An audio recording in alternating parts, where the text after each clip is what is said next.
నమస్తే. ఇన్నాళ్ళు నన్ను సపోర్ట్ చేస్తూ, ఎంకరేజ్ చేస్తూ మీ ప్రేమని నాకు అందిస్తున్న ప్రతి ఒక్కరికి కృతజ్ఞతలు. అలాగే ఈ వీడియో కూడా ఖచ్చితంగా మీకు ఉపయోగపడుతుంది. లైక్, షేర్ అండ్ సబ్స్క్రైబ్ చేసి మీ సపోర్ట్‌ని నాకు అందించండి. అలాగే ఈ వీడియో పట్ల మీకున్న అభిప్రాయాన్ని కామెంట్ సెక్షన్‌లో కామెంట్ చేసి తెలియజేయండి. ఇప్పుడు వీడియోని చూద్దాం.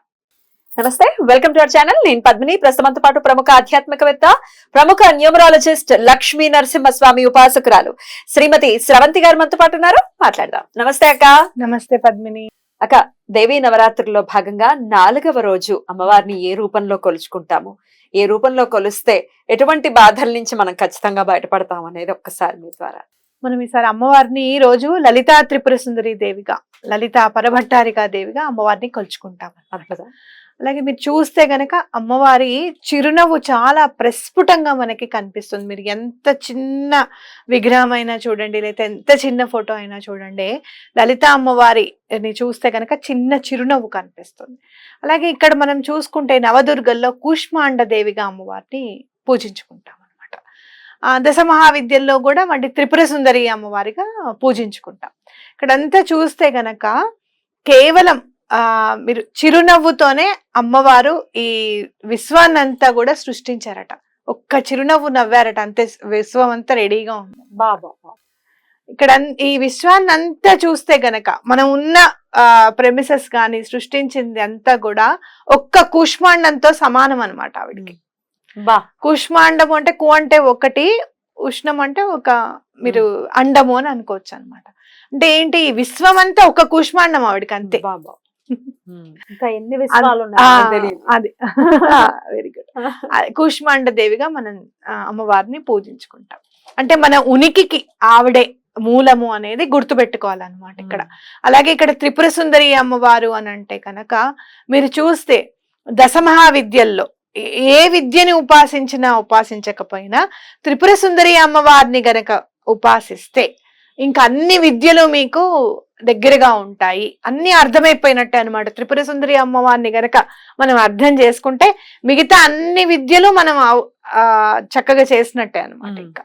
కాబట్టి మీరు అమ్మవారికి ఎంత దగ్గరగా వెళ్ళగలిగితే అంత మంచిది.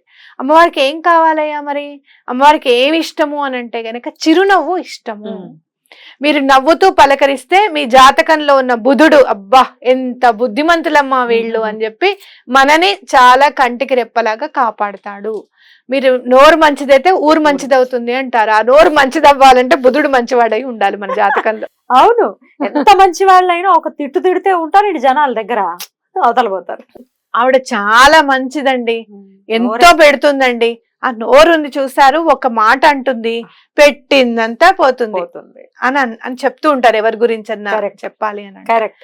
మీరు చూస్తే గనక ఇప్పుడు చెప్తే సూర్యకాంతం, ఆవిడ గుమ్మడి గారు అన్నట్టు నువ్వు చాలా అన్యాయం చేసావు సూర్యకాంతం అనే పేరుకి అసలు ఎవరు పెట్టుకోరు.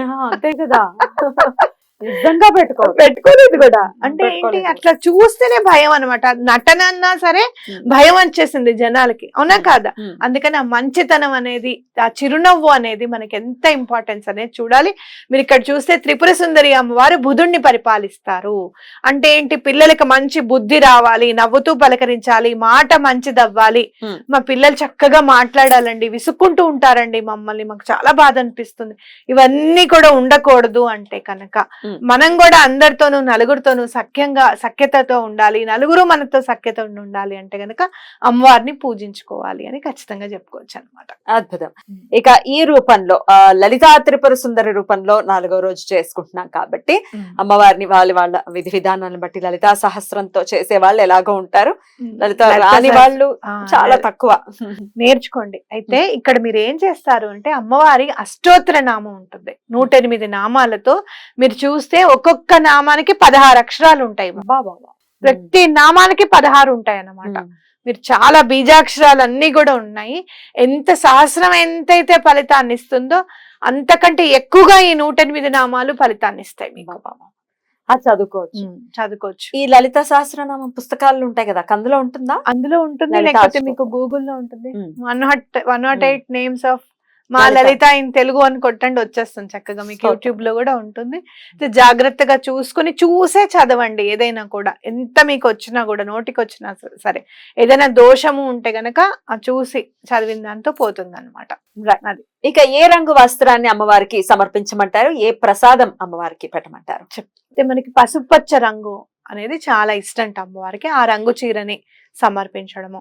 అలాగే రవ్వ కేసరి ఇష్టం అమ్మవారికి. పాయసాన్నం మీకు క్షీరాన్నం గనక చేయాలి అనుకుంటే చాలా చక్కెర పొంగల్ చేస్తే కూడా చాలా మంచిది అమ్మవారికి. అలాగే మీరు గులాబీ పువ్వులు ఏ కలర్ అయినా కానివ్వండి, మీకు నిజంగా చక్కగా దొరికాయి అనుకోండి, ఎల్లో కలర్ గులాబీ పూలు దొరికాయి అనుకోండి, చక్కగా తీసుకొని వచ్చి అమ్మవారికి 108 పూలతో చక్కగా చేయండి. మళ్ళీ మళ్ళీ సంవత్సరం వెయిట్ చేయాలి మనం ఈ రోజు రావాలి అని అంటే, అవునా కదా? ఎక్కువ తక్కువ బంగారం లాగా అమ్ముతున్నారు పూలని చెప్పుకుంటూ ఉంటాం అతిశయోక్తిగా మనం. పర్వాలేదు, తప్పేం లేదు. కావాలంటే కొనలేము, కొనలేము. 70,000 అయిపోయింది.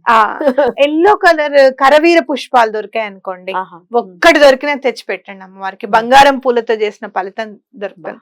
అలాగే మీకేమన్నా 108 వెండి పువ్వులు బంగారం కోటెడు ఉన్నాయండి మాకు అంటే తప్పకుండా అమ్మవారికి సమర్పించండి.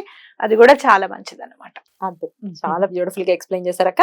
ఇక ఈ పూజలు చేసుకుంటూ కూడా స్విచ్ వర్డ్ రూపంలో అమ్మవారికి ఎలా దగ్గర అవ్వచ్చు అనేది, ఏ స్విచ్ వర్డ్ చదువుకోవాలి, దానికి ఉండేటటువంటి నియమాలు ఒక్కసారి మీ ద్వారా అక్క. ప్రణవ రూపిణి, హ్రీంకార రూపిణి, సచిదానంద రూపిణి, మణిద్వీప వాసిని, నిత్యం నమామ్యహం.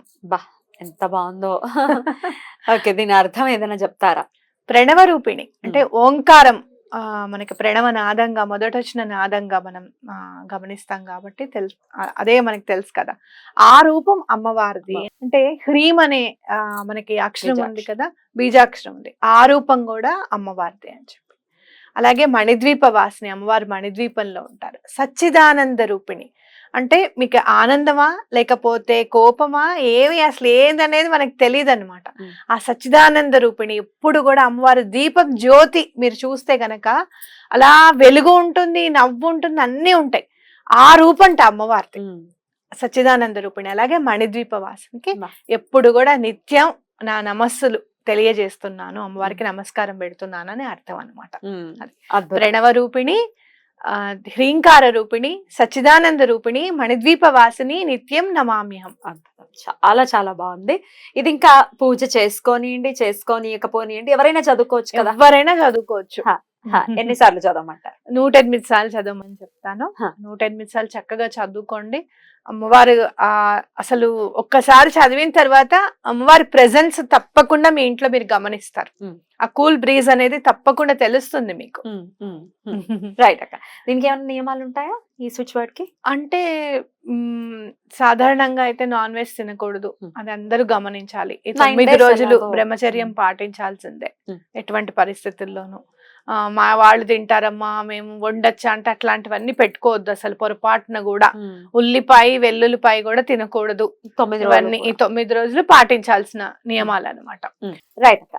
సో ఈ నియమాలు పాటించాలి. బ్రహ్మచర్యం, నాన్ వెజ్ తినకపోవటం ఇవందరూ డెఫినెట్ గా చేయాల్సింది. ఇంట్లో వండటానికి కూడా వీల్లేదు, అసలు ఆ షాప్ దగ్గర కూడా వెళ్ళొద్దు, అంతే. ఇది బాగుంది. రైట్ అక్క, అద్భుతంగా వివరించారు. చక్కగా స్విచ్ వర్డ్ సహాయంతో కూడా అమ్మవారి అనుగ్రహాన్ని. Thank you so very much అక్క. నమస్తే.